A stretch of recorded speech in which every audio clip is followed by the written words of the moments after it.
በነገራችን ላይ የሆነ ቪዲዮ ትናንትና ሲዘዋወር ያየውኝና የብዙዎችን ቀልብ የሳበ ቪዲዮ አይተን ነበር ማለት ነው።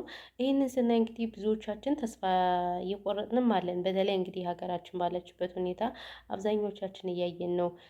ኢቭን እንኳን አረብ ሀገር ሰርተን እንኳን የሰራነው ቤት 13 ዓመት 14 ዓመት የሰው ሽንት ቤት አጥበን የሰራነው ቤታችን የፈረሰብን ልጆች ትንሽ ሳንሆን በርካታዎች ነን። እንግዲህ እዚህ በምስሉ ላይ እንደምንመለከተው ይህ ሰውዬ ግዙፍ የሆነ እጅግ የተማረና ትልቅ ስልጣን ደረጃ ላይ ያለ ነበር ሰውዬ።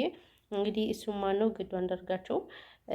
እኔ እውነት ለመናገር በጣም ነው የተሰማኝ። ማለት እንደዚህ ያህል ሙያ ይዛችሁ ትልቅ ደረጃ ላይ ደርሳችሁ በዚህ ልክ ሆናችሁ እንግዲህ ሰውዬ አሜሪካን ሀገር ያው ሀገራችን ባለችበት ሁኔታ ባለመስማማት፣ በነገራችን ላይ አንዳንዴ ለሀቅ መቆምና በቃ እኔ አሁን እዚህ ጋር ዘረኛ ምናምን ብላችሁ ስለምትሉኝ እንጂ እውነት ለመናገር ምን እንደምል ራሱ ምኑን ከምን ጀምሬ ከምን እንደማወራ አላውቅም።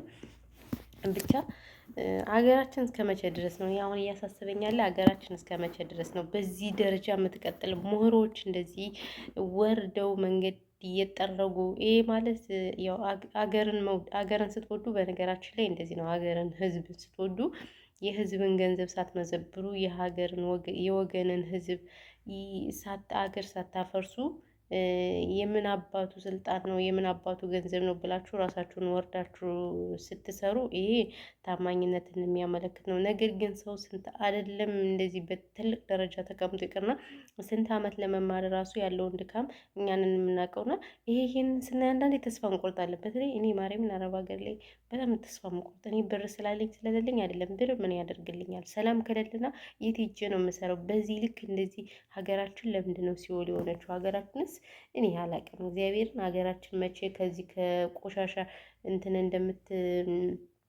እንደምትላቀቅ እኔ አሁን በጣም ግራ እየገባኝ ነው ማለት ነው። እና እንግዲህ ይህ ቪዲዮ የእኚህ ሰውዬ ቪዲዮ የብዙዎችን ቀልብ የሳበ ነው።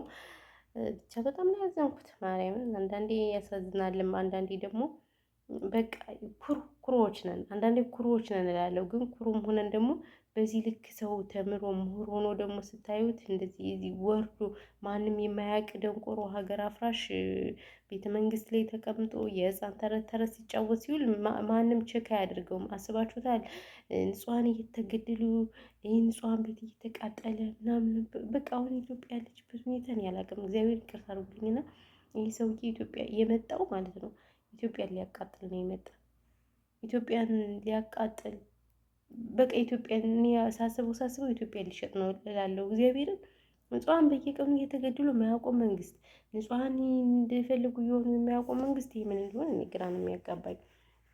እና እንግዲህ የዚህ ቪዲዮ እንትን እንግዲህ የብዙዎችን ቀልብ ስቧል ማለት ነው። ያው ያሳዝናል። ብቻ እግዚአብሔር ኢትዮጵያን ሰላም ያደርግልን። የእውነት እኔ አላውቅም መቼ ኢትዮጵያ ሰላም እንደምትሆን አላውቅም። ከዚህ ከመንጋ ተላቃ ኢትዮጵያ መቼ ሰላም እንደምትሆን መቼ ልጆቿ በቃ ልጆቿን ሸካክፋ እንደምትቀመጥ አላውቅም። የመን ላይ ብትሄዱ አሁን ብዙ ኢትዮጵያውያን ታውቃላችሁ የአሳ መጫወቻ ያዙ እዛ ሳውዲ አረቢያ። ግምሾች ደግሞ ሲመጡ ደግሞ ሳውዲ አረቢያ የመጡን እስር ቤት ናቸው ያሉ አለቀ እንጂ ብዙ ስደተኛ በስደት ራሱ ኢትዮጵያ ያጣችሁ በርካታ ወገኗን ነው ያጣችሁ።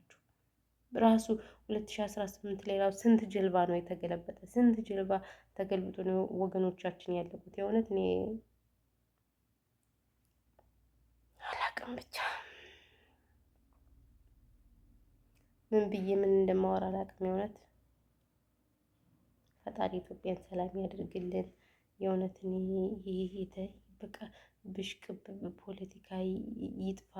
ይሄን ሰውዬ ደግሞ ከምድረ ገጽ ያጥፋልን። ወጣቱን እያነሳ ጦርነት እየማገደ ወጣቱ ሳይፈልግ በግዳጅ ምንም የማያውቁ 10 ምናምን ዓመት ወጣቶች ከትምህርታቸው እያፈናቀለ ግዴታ ጦርነት አልሄዳችሁ እያለ የሚያፈናቅል መንግስት፣ የነሱ ልጆች የሀብታሞች አሜሪካ ተቀምጠው በደሃ ደም መቀለድ እኔ አላቅም። ይሄ ሰውዬ አላቅም እውነት ምን እንደሆነ እኔ አንዳንዴ ግራ ነው የሚያጋባኝ በእውነቱ ከሆነ እና ቤተሰቦች ለማንኛውም ይሄን ያለው ነገር ሰላማችሁ ይብዛልኝ። ብዙ ወሬ ያላወራባችሁ ማርያም ግን ይሄን ቪዲዮ ሳይ በጣም ነው ልቤ የተነካ። ነርቨስ ነው የሆንኩት። በነገራችን ላይ ይህንን ቪዲዮ ሳይ ማለት ነው ነርቨስ ሆኛለሁ። ስማሙልት እና ለዛ ነው ሰላማችሁ ብዙ ትርፍርፍ ይበልልኝ። ፈጣሪ ሰላሙን ያምጣልን። የእውነት ይሄ አመት እንግዲህ የሰላምና የጤና የደስታ ያድርግልን እውነት ለመናገር። ከዛ ባሻገር ግን ያለው ነገር ይሄ ነው። እናመሰግናለን ሁላችሁም ሰብስክራይብ ስለምታደርጉ ማርያምን በጣም ነው የማመሰግነው። በጣም በጣም በጣም አክባሪያችሁ ነኝ። በዚሁ አጋጣሚ ቤተሰቦች ሰብስክራይቦች በጣም አክባሪያችሁ ነኝ። ሰላማችሁ ብዙ ትርፍርፍ ይበልልኝ። ሀሳብ አስተያየት ካላችሁ ኮሜንት ላይ አስቀምጡልን፣ እንቀበላለን። ለዛሬ የነበረን ቪዲዮ እንግዲህ በዚህ እናጠናቀቀዋለን። ፈጣሪ ኢትዮጵያና ሕዝቦቿን ይጠብቅልን። ይህ ነው ያለው ነገር ማለት ነው።